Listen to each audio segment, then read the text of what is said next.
안녕하십니까. 원적재통 안정환입니다. 이번엔 시간에 부정적인 감정에 대해서 소개를 해드리도록 하겠습니다. 불안 죄책감을 이용하는 방식이 있는데 이것은 상호성의 법칙 푸딘더도 푸딘더 페이스 기법을 이용해서 하는 경우고요. 그 다음에 분노는 불만의 기술을 가르쳐드립니다.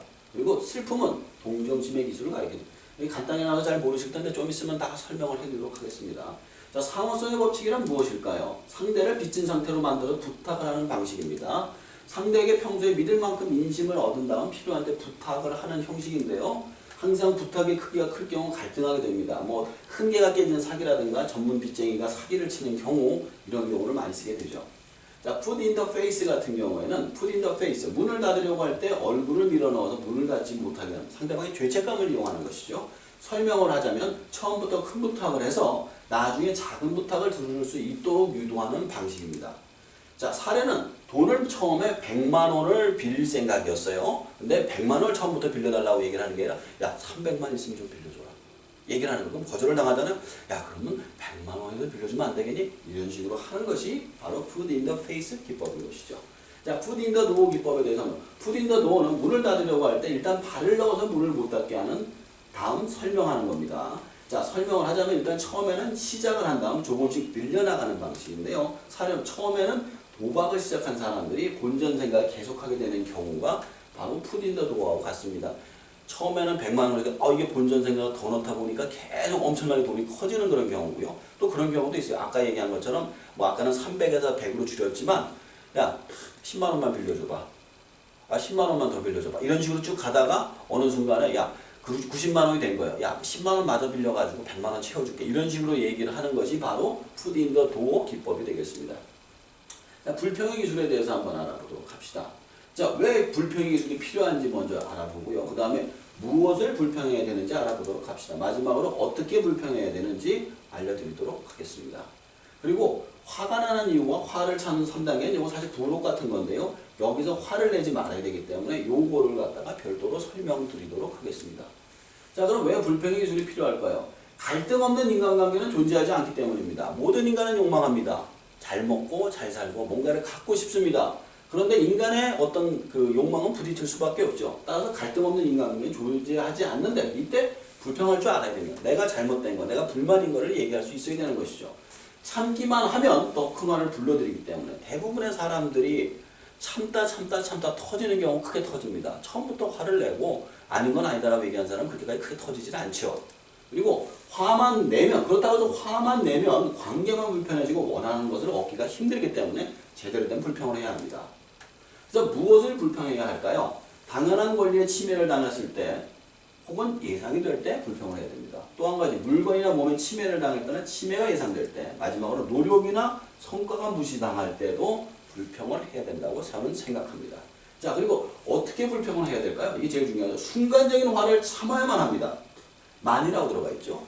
화를 내게 되면은 싸우게 되고 싸우게 되면은 일이 더 복잡하게 얽히는 수가 많아요. 제대로 준비해서 얘기를 해야 되는 거죠. 내가 화가 나는 이유와 불편한 이유를 정확하게 먼저 파악을 해야 돼요.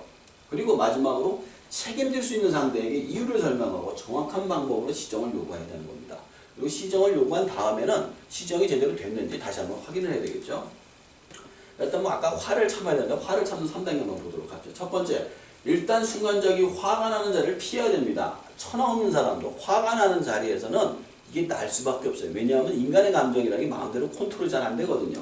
그리고 성질 급한 나무꾼 이야기 잠깐 해드릴게요. 성질 급한 나무꾼이 옛날에 살았었는데요. 너무 성질이 급해가지고 매일같이 싸우는 거예요. 그래서 산신령을 찾아가가지고 부탁을 했습니다. 어떻게 해야지 화를 참을 수 있을까요? 그래가지고 물어봤더니 7발자국 뒤에 가서 열만 세고 다시 한번 돌아보라고 이야기를 하는 겁니다. 그래서 성질 급한 나무꾼이 집에 돌아왔는데 이불을 갖다가 탁 뜯어보니까 이불 밑에 발이 4개가 있는 거예요.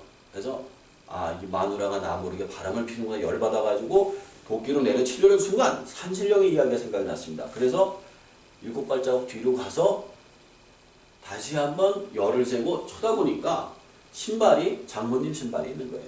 만약에 그냥 내리쳤으면 큰일 나겠죠. 이런 것처럼 순간적인 화가 나는 일을 피해야지만 더 큰 화를 막을 수가 있습니다. 누군가에게 화가 나는 이유를 설명을 해야 됩니다. 그러니까 그 사람한테 화가 나는 이유를 얘기할 게 아니라 내가 막 속에서 화가 나는 이야기가 왜 화가 나는지를 가지고 나한테 잘 들어주는 사람한테 이야기를 해요.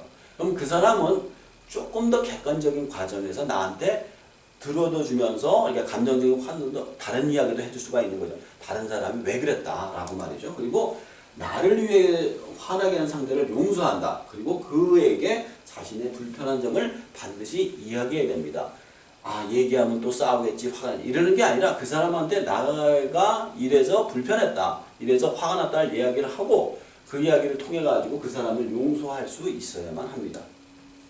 자, 연민의 감정에 대해서 한번 알아봅시다. 동정심의 기술인데요. 동정심의 기술의 필요성, 그 다음에 동정심 유발 방법, 동정심 자극 행동 요령에 대해서 알려드리도록 하겠습니다. 동정심 유발의 기술이 왜 필요할까요?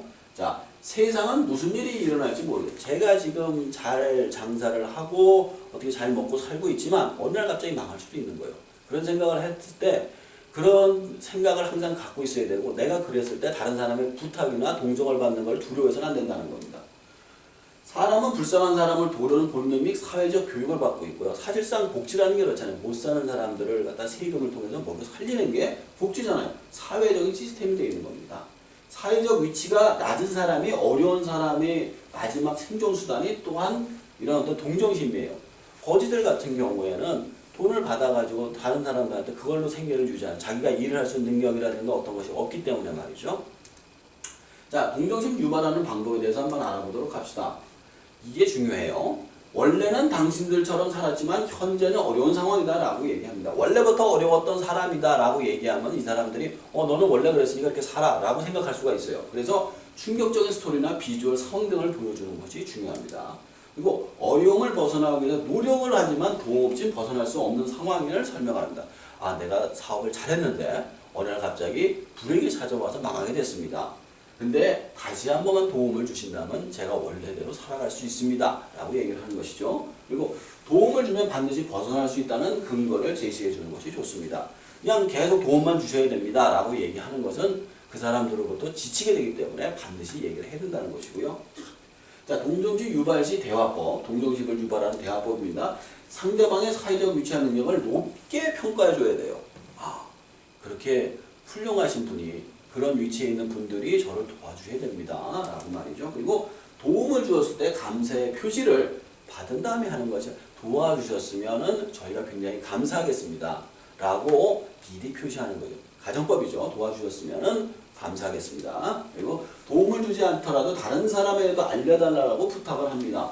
그러니까 이 사람이 도움을 못 준다 하더라도 다른 어떻게 도움을 줄 수 있는 사람은 알려줄 수 없을까요? 아니면 다른 분들한테라도 이야기를 전해주시기 바랍니다 라고 이야기를 하는 것이 중요하다는 것이죠. 동정심 자금의 실해에 대해서 보겠습니다. 아프리카의 갈고리 촌충 이야기를 잠깐 해드리도록 할게요.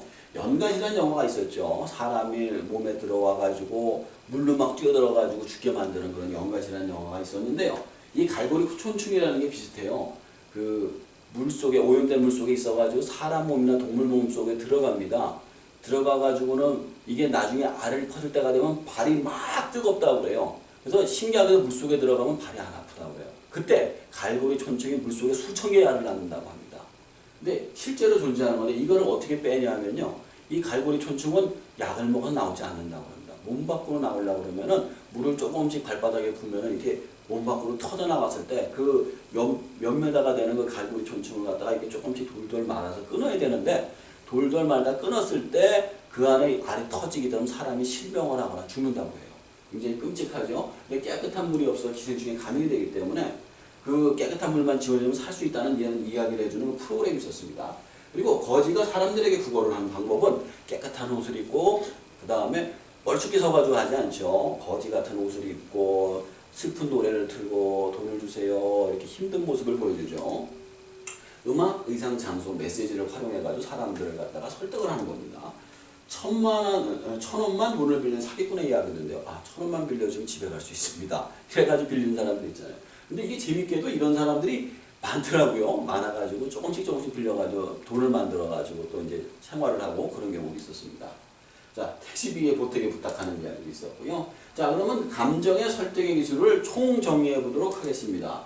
상대방의 체감, 소속감, 동질감을 자극해서 친밀해진다. 공감의 여지가 없는 경우 듣기, 칭찬, 감사 등으로 친밀해지는 방법을 찾는 것이 좋고요. 그 외에도 상대방의 분노, 불안, 동정심들을 자극해 설득하는 방법도 있다라는 사실을 말씀드렸습니다. 여기까지 감정의 기술을 마무리하고 다음 시간에는 논리의 기술에 대해서 소개를 해드리도록 하겠습니다. 예, 고맙습니다.